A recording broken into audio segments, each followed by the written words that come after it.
We were at, some of us were at a caregivers support group over at Jordan River. And Laura was there and we were talking about Lynn coming to speak today. And everybody had a lot of nice things to say about Lynn, of course. Lynn holds a master's of science in counseling. Most of her career has been focused on mental health, including counseling management and business development. She currently serves as the Director of Business Development at Unity Psychiatric Care. She serves on the Board of Directors for the Professional Network on Aging, which a lot of us know, as Legislative Chair. She has served as past President for the Creative Aging of the Mid-South, Alzheimer's, and Dementia Services of Memphis, Business and Professional Women of Tennessee, on the board of the Sales Club of Memphis and the Ruth Mackey Cancer Foundation and the Professional Network on Aging. Lynn hosts WYPL, which is a cable talk show, Health Awareness, where she's the recipient, very prestigious award, recipient of the Bob Bernstein Senior Advocacy in 2019. So welcome, Lynn Doyle. Yeah.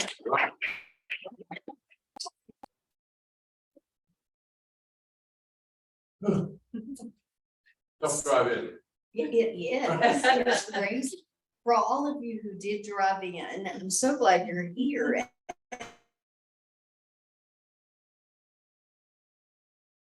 And somebody out there will time me and let me know when 25 minutes is up. I have a tendency to go on and on. Thanks. We'll give you some warning. So thank you. Don't like give me the hook or anything. Just wait. Send Santa.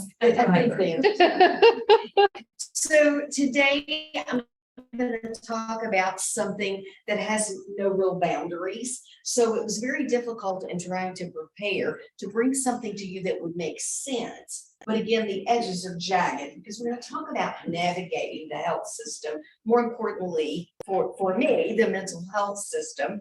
But some of what I'm going to say is very important as you navigate any health system. So I'm going to start with the very first thing. How many of you go to the grocery? Maybe you have yours delivered. How many of you make a list before you do either one of those?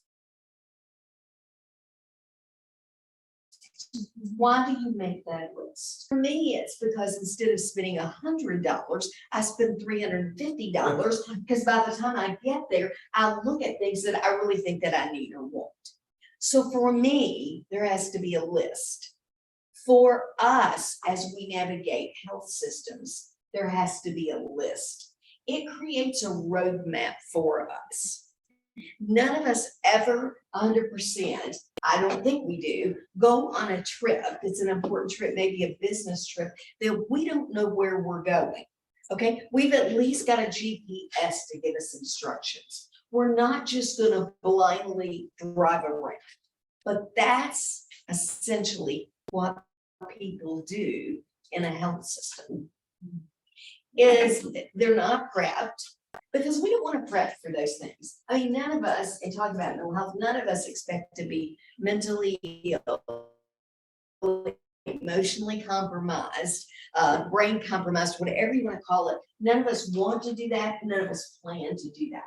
So when that happens, whether it's for us or more likely in this room, somebody we're giving care to, and it can be a young person too, not necessarily an older person, we at that point, if we're not prepared, have tendency to make what are called emotionally based decisions.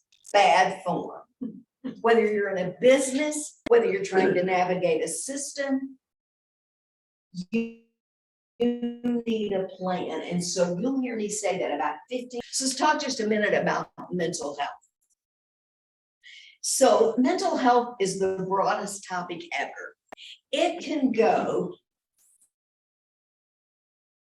from a slight depression or a little bit of anxiety. We should all be able to relate to that, right? Especially this morning or last evening when we're in the dark and the trees are blowing and we're remembering that our city has been decimated in some areas for a very long time and isn't going to happen again.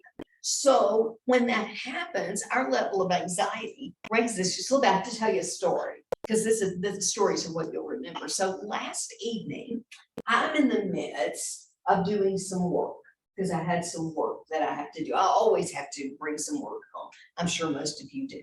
So in the midst of doing that, I get a telephone call. It's from an admission that I think we're on the way to get. And transport is asking for a form and they don't know what that form means. So I get on the phone to try to take care of that. Meanwhile, I've got the administrator on the phone.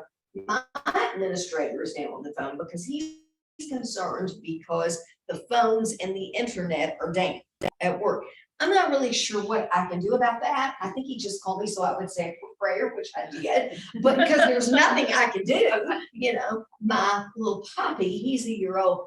He doesn't really like the storms, doesn't understand him, and doesn't understand why the doggy door is not open for him to go out and play. So he's not in a very good mood. He hasn't had his walk because we do a walk every day because I don't want to be out in the storm. Then I get a call from our intake. So I've got these three people going. My husband calls. He's at a party at the museum. He directs the Rock and Soul and Memphis Music Hall of Fame Museum. So he's having a party, not his own party, but somebody else's party that he's helping them with. And he's calling to see if I'm okay. Well, I'm not okay. You know, I got every candle in the house, the lights are going. And if the lights go off just a little bit, my alarm goes off. So then I have to go reset the alarm. I've got these people on the line, and he says, listen, Bennett, who's our son, Bennett's compressor's not working on his air conditioner. Really? Well, I have many more things to worry about, but okay, what can I do? Well, they may have to come spend the night with us. Now, you guys, we used to have a big house, but now we have a little house. And so I'm trying to think, where am I going to put them with a 5-month-old and a 4.5-year-old, and the two of them, and all that's happening. There was a moment that I thought, oh, no, I can't do this. This is stupid. I don't want to talk to you guys. I'm not answering the phone anymore. I'm leaving it alone. Now, I don't usually get like that, but everything within me trips, including the storm and what damage it can do. I'm worried about my mother-in-law. I'm worried about my children. I'm worried about my friends. I'm worried about the folks in Bartlett who have had the hardest time in the world. And it's just, I almost called you Kelly, but so I'm worried about all that. Now, does that mean my mental health's not good? No. It just means I'm having a little break of anxiety right then. We all have it. If you don't, we want to be inside your life, okay? Because everybody has it. It's not a matter of what it is. It's a matter of how you deal with it. Now, mental health, because it is such a difficult field because there's still a stigma to it. We still talk about it in hushed tones. If you've lived, none of you probably lived this long, but if you've lived as long as I have, you look back and you remember when people had cancer. We talked about it in hushed tones. I mean, we'd say, because we felt that if we said it out loud, then it was more significant than it would be if we did it in a hush. Right. And it was also something we didn't understand very well. So we didn't know whether we were worried, ashamed, we didn't know. So hushed tones, that's the way it is with mental health. It still is. We talk about it in hushed tones. So where do we go from there? Well, what I'm going to do is just very quickly give you some tips on how to deal with it. But before I do that, just in the event that anybody in here is struggling, there are many edges to depression. And what we want to make sure of is, since we all have some anxiety and since we all have some stress, that doesn't somehow turn a bad corner, like where all the trees are down in the city and we're hit with a depression. And it can happen to anyone. So we want to make relatively sure we understand those terms. Okay, it's important. And then we recognize those things in other people. Okay, so I have the opportunity to work with a little 17-bed, all seniors, 55 and older. That really pisses me off. So I said on camera that 55 and older is now a senior. I'm like, no, that cannot be. I think they meant 80 and older, right? Yes, right, yeah. right. Maybe even 75 and older, Yeah. but not 55 and older. Cancel that. But that's what we treat. Just say no. And that's right. Just say no. So here's the edgy part, the difficult part. There are two people we seek mental health treatment for personally. Ourselves and people we love. That's it. Ourselves and people we love. Unless you're a journeyman like I am with mental health, it's only those two things. If you're looking at it for you, the rules are a little bit different than if you're looking for it for someone you love. When you're looking for it for you, if you've not made a plan, you at best could be confused. At worst, you could be very angry and intolerant, and it makes things worse. But when you're looking for someone you love, you're dealing sometimes, this is what I found anyway, both myself and other people I love, you deal from a point of anger. How did it get this way? It shouldn't have happened like this. My parents didn't deserve this. I don't deserve this. I don't know how to give care long distance or close by. I'm struggling. So we come from a base of emotion. And sometimes when I have lots of time, more than 25 minutes, I take require way more than that. I'll come and talk to you about your base of emotion. And we'll talk about that. But that's sort of mental health, and there are many parts of it. And if you're dealing with it from a caregiver's perspective, here are the things you must know, you have to know, you will fail miserably if you don't know. Know the resources out there. That's why talk shops are important. That's why this organization makes a difference, is you're looking at resources. And resources, hey, how you doing? Resources are power. The more information you know, the more powerful you are, the greater the direction you are. The least you know, the more you will come from a base of emotions, and you will make that kind of decision. So we don't like to think, if we're looking at our parents for a minute, or our older siblings, or maybe our younger siblings, we don't want to think about them being somewhere or having to deal with that, so we postpone. Symptoms will not postpone. They will continue to ramp up, and we're dealing with things that are uncomfortable to deal with. I wish I had a long time to tell you about my mom and some stories there. And some of you in this room have had situations that totally mirror that. It's very frightening. Here are some things you need to know and you need to take with you today. Always 100% keep a list of the medicines of the person you love and have to give care to, along with a dosage. Don't come in and say, well, they take, Aricep. No, we don't need to know that. We need to know what kind of dose it is. Is it a small dose? Is it something we can probably titrate in a different way and help folks? What is it? Same with you. Does somebody in your family know the medicines you're on and the dosage? And would they know it without having to grab all your medicines and throw them in a bag, although that's okay? Would they know where to find your medicines if they did? You guys, for your sake and for the people who may give care to you and for the people you're giving care to, look at a list of medicines and dosage. Okay, that's the first thing. Secondly, know what you're talking about when you're talking about admitting somebody. I'm going to give you a perfect example because I deal with hospitals. Hospitals, God love them. They're so much fun. But they will call and go, we need to admit Mrs. Jones to your facility, to a mental health facility, because she's got to have some mental health treatment. Okay, let's talk about Mrs. Jones for a minute. How long has she been at your hospital? I don't know. well, could you look and maybe tell me, okay, so they look it up, okay, she's been here 2 weeks. Okay, she's been there 2 weeks. What did she come in for?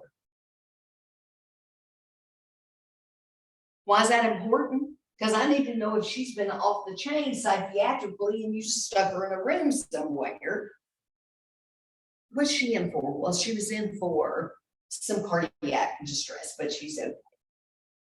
What is she doing now that means that she needs for us to be a part of her treatment? And this will be what I get. And are you ready for this? Because this is very important. Well, when she first came in, she was combative. Oh, okay. Is she still combative? Well, not as much, but we're afraid she will be. Oh, no. We don't deal with what you're afraid might happen. We're dealing with what's happening. So if your person, whoever you love, goes into the hospital, know what they're doing, even if they can't remember what they're doing, which sometimes can, sometimes they can't. And they're overwhelmed. Case managers are the greatest people in the world. They're overwhelmed right now. There's just so much going on. But know that, because I can't admit this person unless they have symptoms right now, or unless, listen to this, they have had symptoms and now they're beginning to escalate. Yeah, all day long I can do something with that. Well, what happened 2 weeks ago is not relative right now. You waited too long to call. I had a case manager call one day and she said, I'm concerned because I've got this patient, I really feel like they need to be in, but they don't have any symptoms. No, she didn't say that. She said they don't have a lot of behaviors. And so I'm great with this. I said, okay, but they've got to be doing something or you wouldn't be calling me. And she said, well, I just have a feel. It's just a feeling. Okay, well, feelings are important. Are you seeing any kind of different behaviors? And then we start trying to get that roadmap. We just couldn't find it. So I said, send me some progress notes. And she said, how much do you want? I said, I want a full. She said, okay. So she sends me progress notes and I start reading those progress notes and I see that this woman in the last 2 days has been caught naked in the stairwell. There you go. That's her shit. Well, I know what she does say really impressive.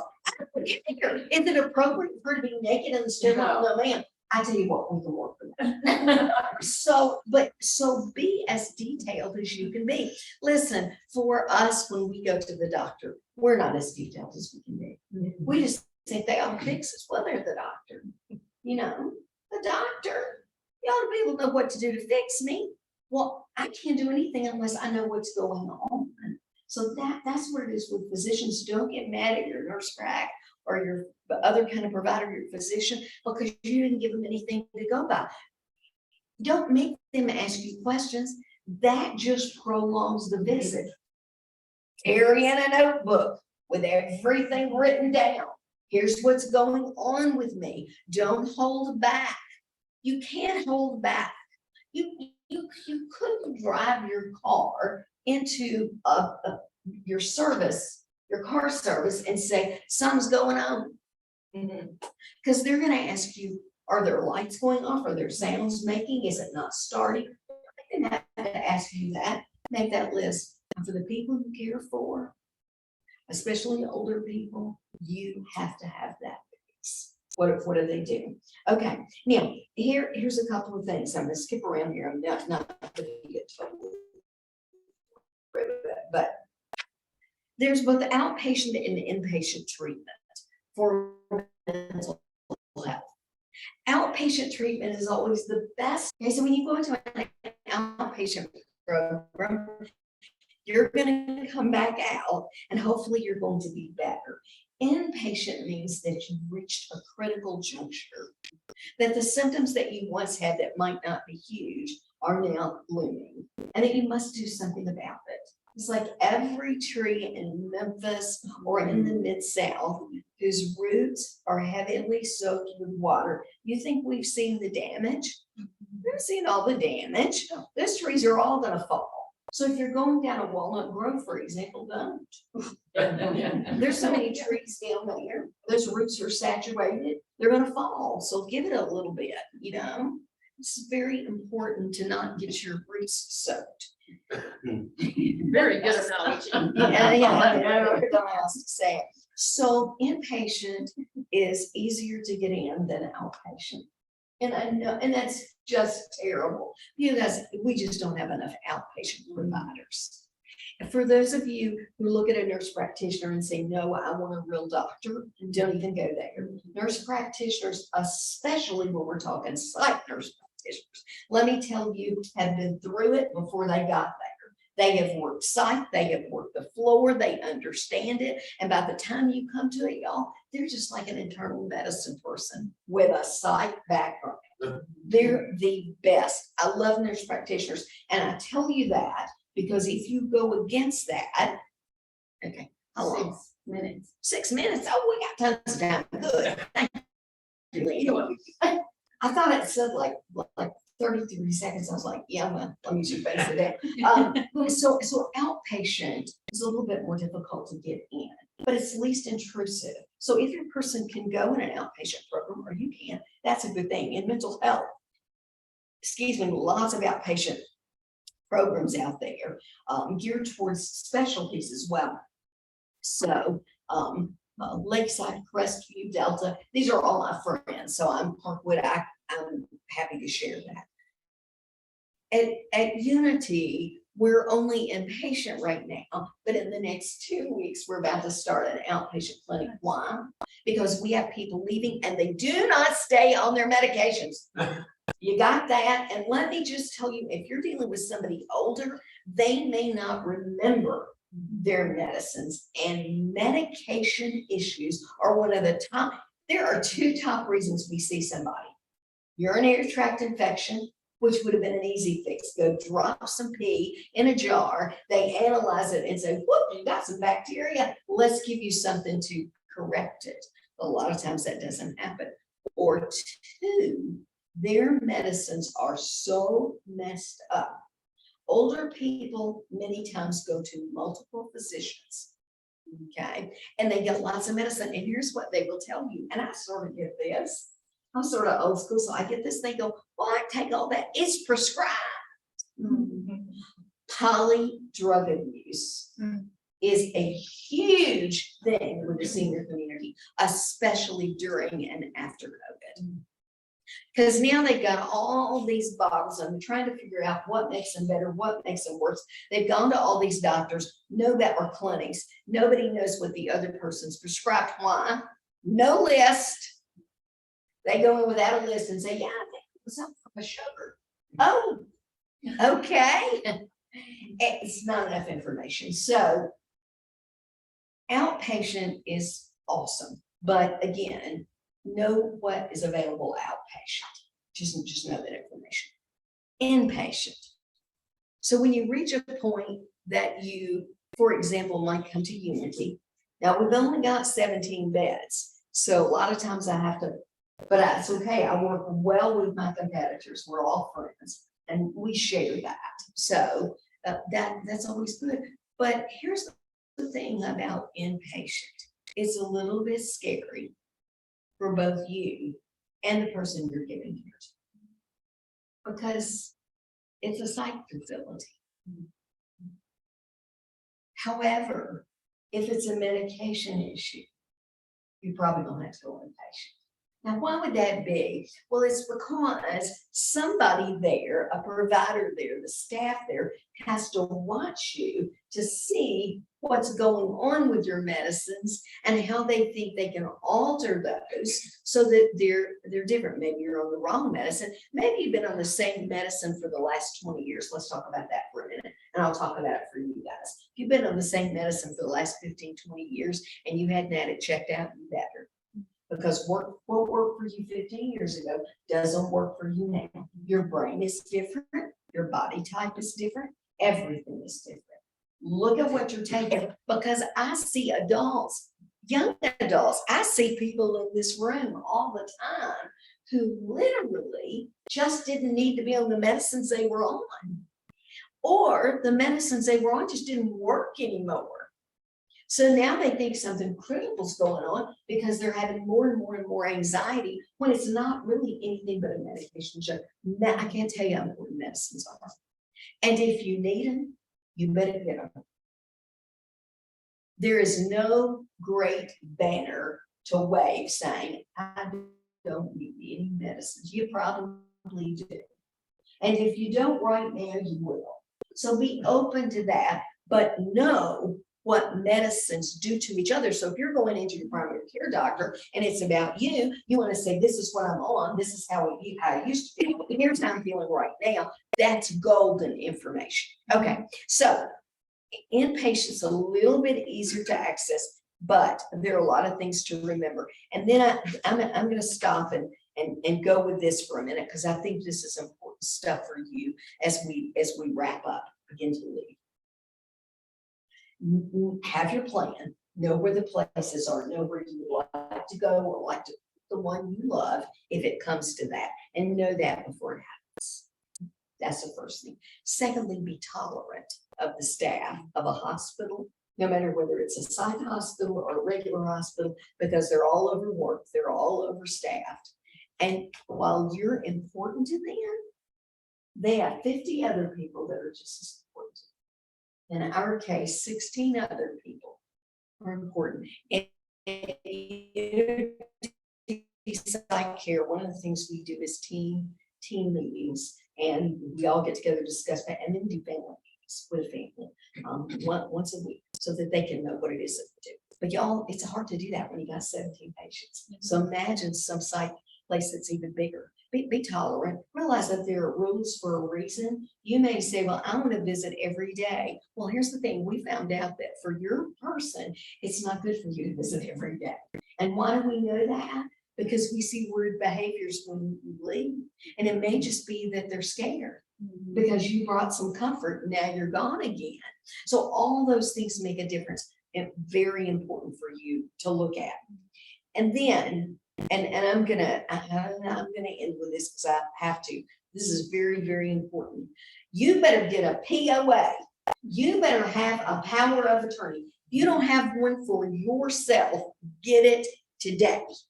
Get it today, because somebody's going to have to start making a decision. You're coming in to see me for psych, and you got some dementia. I can't get you to sign papers. I got to have power of attorney. And people still don't know that. And they're still struggling with that. Powers of attorney important. There are two kinds, health and regular. Have them both. Have them both. But you better have at least one of them. You want it anyway, because if something happens to you on the way home, somebody's going to be in a world of hurt if they're trying to navigate this system and probate and everything, and they don't have a power of attorney. Have them. Okay? All right. Lots of information. Look at my the text, what to announce. All right.